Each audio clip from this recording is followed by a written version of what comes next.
خیرکم من تعلم القرآن وعلمہ، تم میں سے بہترین شخص وہ ہے جو قرآن سیکھے اور سکھائے۔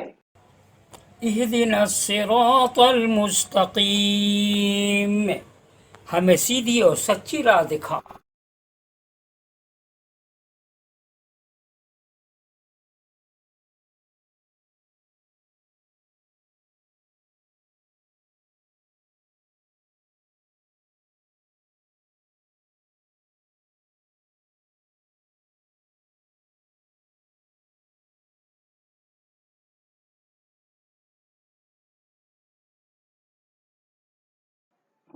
السلام علیکم ورحمۃ اللہ وبرکاتہ۔ اہلاً وسہلاً، مرحبا دوستو، میں عبدالوہاب آپ کے سامنے آج میں آپ لوگوں کے سامنے سورہ توبہ آیت نمبر 33 سے لے کر کے 42 تک میں تلاوت کروں گا انشاءاللہ تعالی۔ وہیں تک میں نے مطالعہ کیا ہے۔ ان آیت میں بہت اہم تذکرہ یہ ہے، منافقین کا تذکرہ ہے، غزوہ تبوک کا تذکرہ ہے، جس میں مسلمانوں کو شام کا سفر کرنا تھا، تو جو منافقین حضرات تھے وہ سفر کرنے سے ڈرتے تھے۔ پھر اس زمانے میں جو مشرکین تھے، جو یہودی تھے، اپنے مطابق دین کو اختیار کر لیا تھا، یعنی حج کا موسم ایسا ہو کہ تجارت پہ بار نہ پڑے، تو تمام بہت بہترین تذکرہ ہے۔ آئیے تلاوت میں کرتا ہوں اور ترجمہ اور تفسیر جب میں بیان کروں گا تو پوری بات سمجھ میں آئے گی۔ دلچسپ واقعہ ہے، آپ ضرور سنیں۔ اور خصوصی گزارش یہ ہے کہ آپ لوگوں میں سے بہت جو ہے مسلسل میری تلاوت کو سن رہے ہیں، تو آپ کی ذمہ داری ہے کہ جہاں تک ممکن ہو سکے شیئر کریں اپنے رشتہ داروں میں، اپنے دوستوں میں، اس لیے کہ میں اپنی طرف سے کچھ نہیں کہتا ہوں، تفسیر ہے، میں اسے مکمل طور سے آپ کے سامنے پیش کرنا چاہتا ہوں، اس میں آپ کا بھی حصہ ہونا چاہیے۔ آئیے تلاوت کرتا ہوں۔ اعوذ باللہ من الشیطان الرجیم، بسم اللہ الرحمن الرحیم۔ یا ایہا الذین آمنوا ان کثیرا من الاحبار والرہبان لیأکلون اموال الناس بالباطل ویصدون عن سبیل اللہ والذین یکنزون الذهب والفضة ولا ينفقونها في سبیل اللہ فبشرهم بعذاب علیم یوم یحمى علیہا فی نار جہنم فتقوى بها جباههم وجنوبهم وظهورهم هذا ما كنزتم لأنفسكم فذوقوا ما كنتم تكنزون۔ ترجمہ دیکھتے ہیں۔ اے ایمان والو، اہل کتاب کے اکثر علماء و مشائخ لوگوں کے مال باطل طریقوں سے کھاتے ہیں، یہ کمیاں ہم مسلمانوں میں بھی ہے۔ غور سے پھر ترجمہ کرتا ہوں۔ اے ایمان والو، اہل کتاب کے اکثر علماء و مشائخ لوگوں کے مال باطل طریقوں سے کھاتے ہیں اور لوگوں کو اللہ کے راستے سے روکتے ہیں، اور جو لوگ سونا اور چاندی جمع کر کے رکھتے ہیں اور ان کو اللہ کی راہ میں خرچ نہیں کرتے، تو ان کو ایک دردناک عذاب کی خوشخبری دے دو۔ اس دن اس مال پر دوزخ کی آگ دہکائی جائے گی، پھر اس سے ان کے پیشانیاں اور ان کے پہلو اور ان کے پیٹھیں داغی جائیں گی۔ یہی ہے وہ جس کو تم نے اپنے واسطے جمع کیا تھا، بس اب چکھو جو تم جمع کرتے رہے۔ تفسیر دیکھتے ہیں۔ دوسرے کا مال لینے کا ایک طریقہ یہ ہے کہ اس کو حق کے مطابق لیا جائے، یعنی آدمی دوسرے کی کوئی واقعی خدمت کرے یا اس کو کوئی حقیقی نفع پہنچائے اور اس کے بدلے میں اس کا مال حاصل کرے، یہ بالکل جائز ہے۔ باطل طریقے سے دوسرے کا مال لینا یہ ہے کہ دوسرے کو دھوکے میں ڈال کر اس کا مال حاصل کیا جائے، یہ دوسرا طریقہ ناجائز ہے اور خدا کے غضب کو بھڑکانے والا ہے۔ باطل طریقے سے دوسرے کا مال کھانا، بہت غور سے سنیں گے، یہ کمیاں ہم مسلمانوں میں ہو گئی ہیں، بطور خاص میرے ساتھ بہت زیادہ ہوا ہے، میری زندگی کے ساتھ۔ باطل طریقے سے دوسرے کا مال کھانا وہی چیز ہے جس کو موجودہ زمانے میں استغلال یعنی ایکسپلائٹیشن کہا جاتا ہے۔ یہود کے اکابر بہت بڑے پیمانے پر اپنے عوام کا مذہبی استغلال کر رہے تھے، یعنی ایکسپلائٹیشن کر رہے تھے۔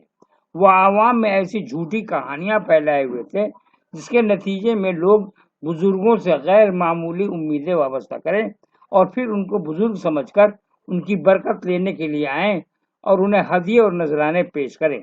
وہ خدا کے دین کی خدمت کے نام پر لوگوں سے رقمیں وصول کرتے تھے، حالانکہ جو دین وہ لوگوں کے درمیان تقسیم کر رہے تھے وہ ان کا اپنا بنایا ہوا دین تھا، نہ کہ حقیقتاً خدا کا اتارا ہوا دین۔ وہ ملت یہود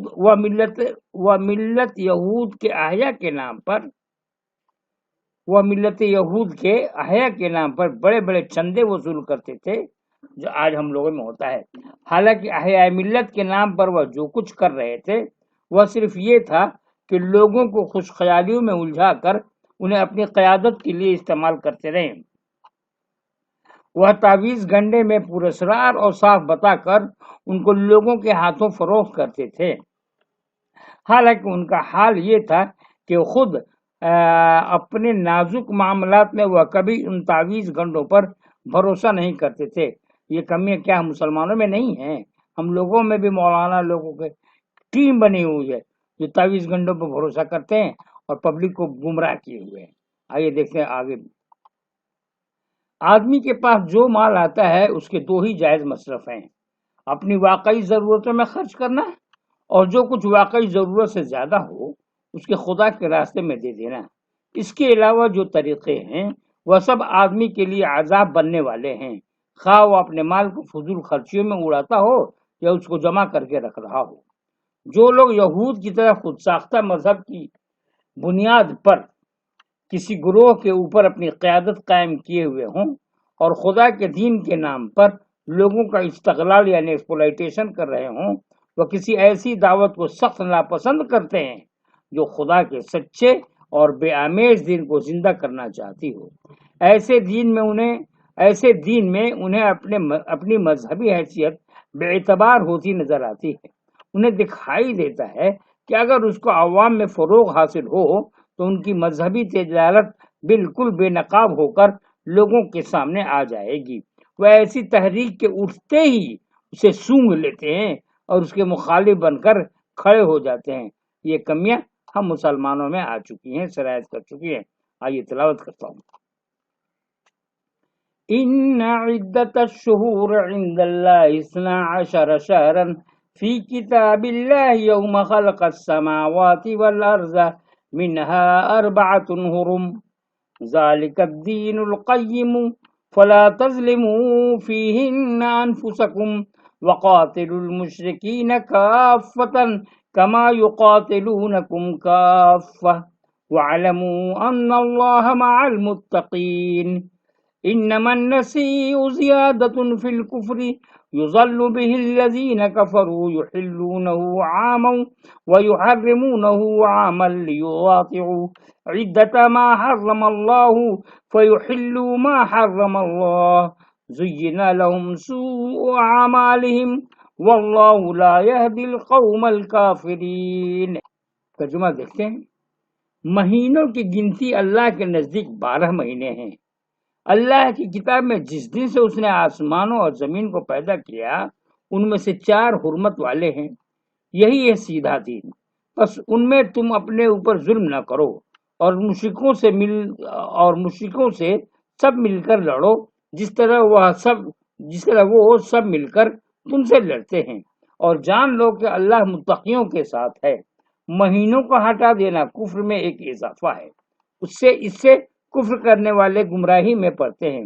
وہ کسی سال حرام مہینے کو حلال کر لیتے ہیں اور کسی سال اس کو حرام کر دیتے ہیں تاکہ خدا کے حرام کیے ہوئے کی گنتی پوری کر کے اس کے حرام کیے ہوئے کو حلال کر لیں۔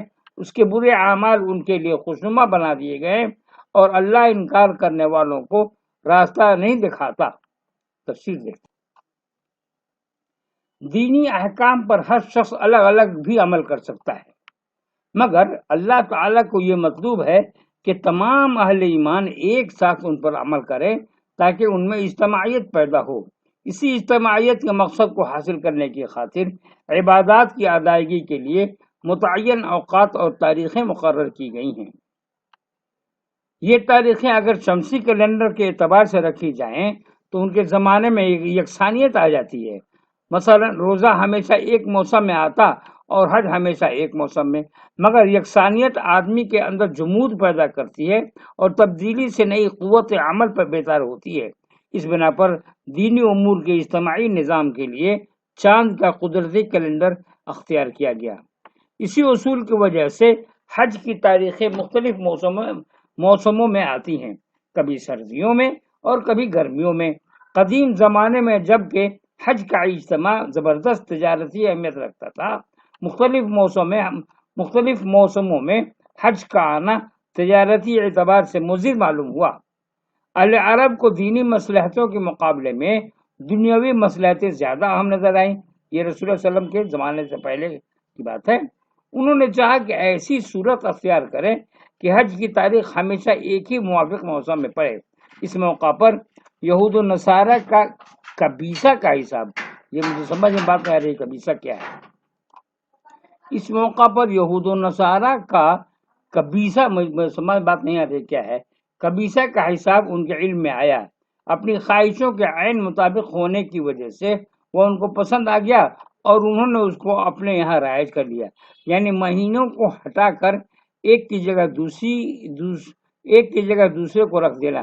مثلا محرم کو سفر کی جگہ رکھ کر دینا اور سفر کو محرم کی جگہ۔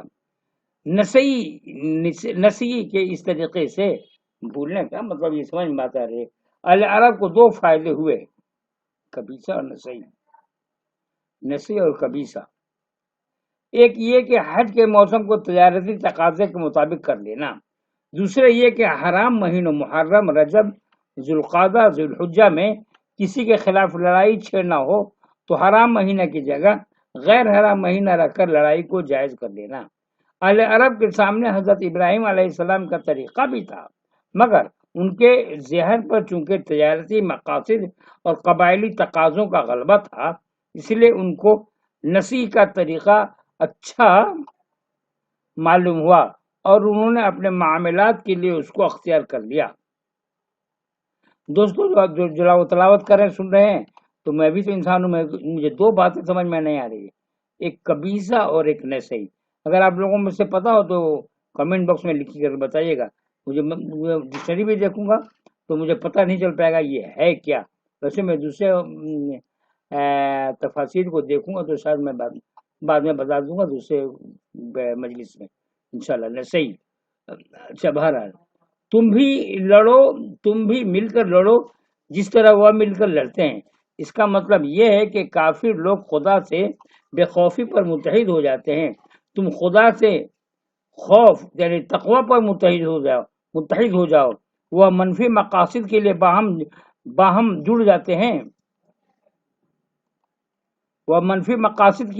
جڑ جاتے ہیں، تم مثبت مقاصد کے لیے آپس میں جڑ جاؤ۔ وہ دنیا کی خاطر ایک ہو جاتے ہیں، تم آخرت کی خاطر ایک ہو جاؤ۔ تلاوت دیکھتے ہیں۔ یا ایھا الذین آمنوا ما لکم اذا قیل لکم انفروا فی سبیل اللہ اثاقلتم فی الارض ارضیتم بالحیاۃ الدنیا من الآخرۃ فما متاع الحیاۃ الدنیا فی الآخرۃ الا قلیل الا تنفروا يعذبكم عذابا علیما ويستبدل قوما غیرکم ولا تضروه شيئا والله على كل شيء قدير إلا تنصروه فقد نصره الله إذ أخرجه الذين كفروا ثاني اثنين إذ هما في الغار إذ يقول لصاحبه لا تحزن إن الله معنا فأنزل الله سكينته عليه وأيده بجنود لم تروها وجعل كلمة الذين كفروا السفلى وكلمة الله هي العليا والله عزيز حكيم۔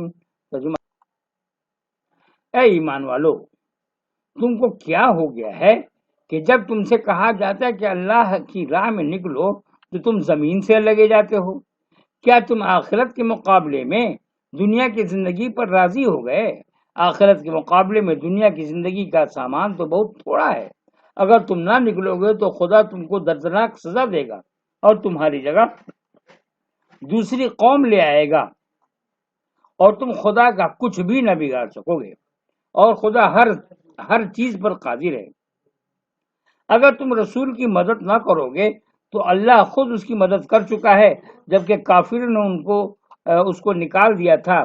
وہ صرف 2 میں کا دوسرا تھا، جب وہ دونوں غار میں تھے، جب وہ اپنی ساتھی سے کہہ رہا تھا کہ غم نہ کرو، اللہ ہمارے ساتھ ہے۔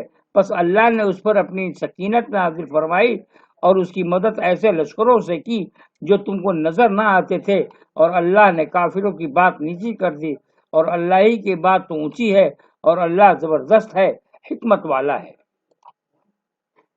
یہ آیتیں غزوہ تبوک 9 ہجری کے ذیل میں اتری ہیں۔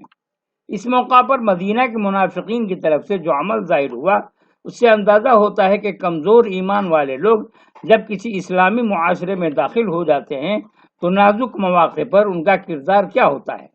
اصل یہ ہے کہ اسلام سے تعلق کے 2 درجے ہیں، ایک یہ کہ اسی سے آدمی کی تمام وفاداریاں وابستہ ہو جائیں، وہ آدمی کے لیے زندگی و موت کا مسئلہ بن جائے۔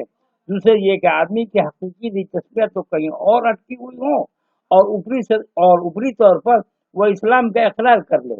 پہلی قسم کے لوگ سچے مومن ہیں، اور دوسری قسم کے لوگ وہ ہیں جن کو شریعت کی اصطلاح میں منافق کہا گیا ہے۔ مومن کا حال یہ ہوتا ہے کہ عام حالات میں بھی وہ اسلام کو پکڑے ہوئے ہوتا ہے، اور قربانی کے لمحات میں بھی وہ پوری طرح اس پر قائم رہتا ہے۔ اس کے برعکس منافق کا حال یہ ہوتا ہے کہ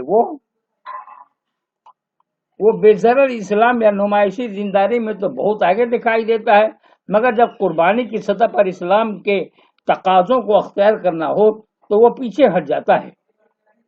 اس فرق کی وجہ یہ ہے کہ مومن کے سامنے اصلاً آخرت ہوتی ہے، اور منافق کے سامنے اصلاً دنیا۔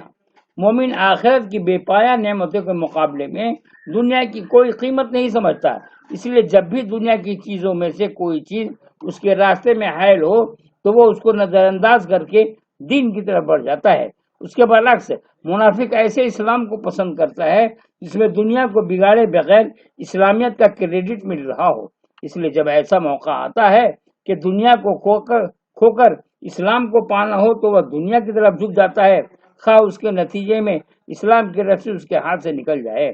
اسلام اور غیر اسلام کی کشمکش کے جو لمحات موجودہ دنیا میں آتے ہیں، وہ بظاہر دیکھنے والوں کو اگرچہ 2 انسانی گروہوں کی کشمکش دکھائی دیتی ہے، مگر اپنی حقیقت کے اعتبار سے یہ خدائی معاملہ ہوتا ہے۔ ایسے ہر موقع پر خود خدا اسلام کی طرف کھڑا ہوتا ہے۔ ایسے کسی واقعے کو اسباب کے روپ میں اس لیے ظاہر کیا جاتا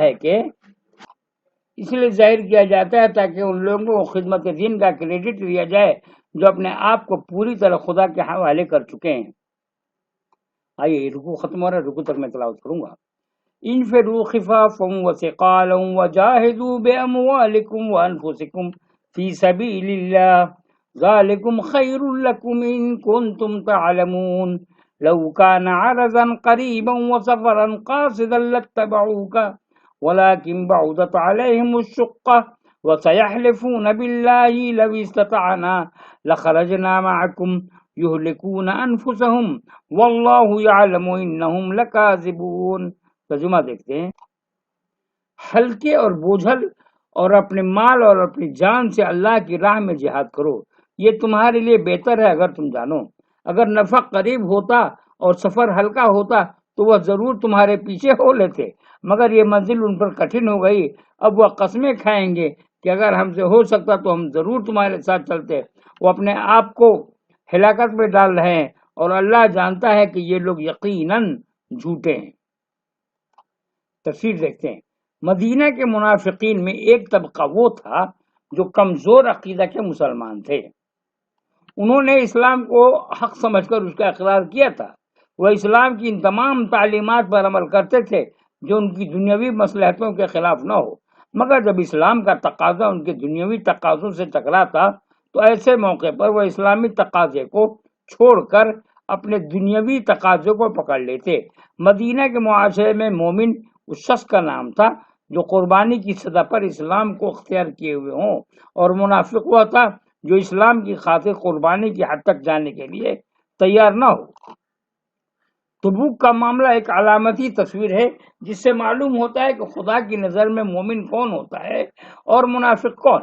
اس موقع پر روم جیسی بڑی اور منظم طاقت سے مقابلہ کے لیے نکلنا تھا۔ زمانہ شدید گرمی کا تھا، فصلیں بالکل کاٹنے کے قریب پہنچ چکی تھی۔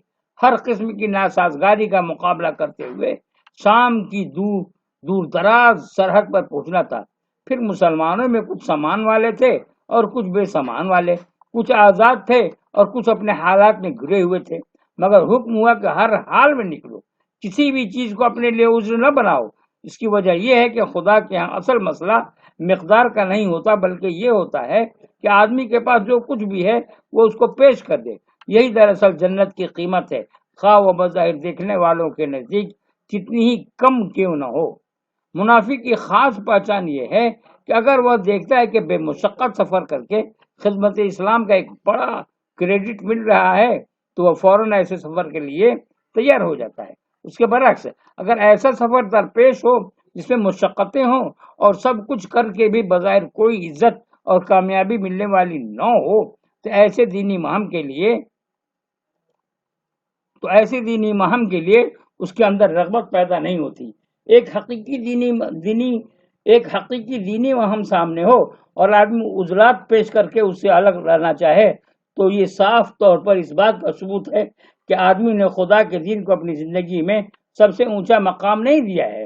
عذر پیش کرنے کا مطلب ہی یہ ہے کہ پیش نظر مقصد کے مقابلے میں کوئی اور چیز آدمی کے نزدیک زیادہ اہمیت رکھتی ہے۔ ظاہر ہے کہ ایسا عذر کسی آدمی کو خدا کی نظر میں بے اعتبار ثابت کرنے والا ہے، نہ یہ کہ اس کی بنا پر اس کو مقبولین کی فہرست میں شامل کیا جائے۔ منافقت دراصل خدا سے بے پرواہ ہو کر بندوں کی پرواہ کرنا ہے۔ آدمی اگر خدا کی قدرت کو جان لے تو وہ کبھی ایسا نہ کرے۔ دوستوں میں یہیں تک تلاوت اختتام پذیر، دعا میں یاد رکھیے گا۔ السلام علیکم۔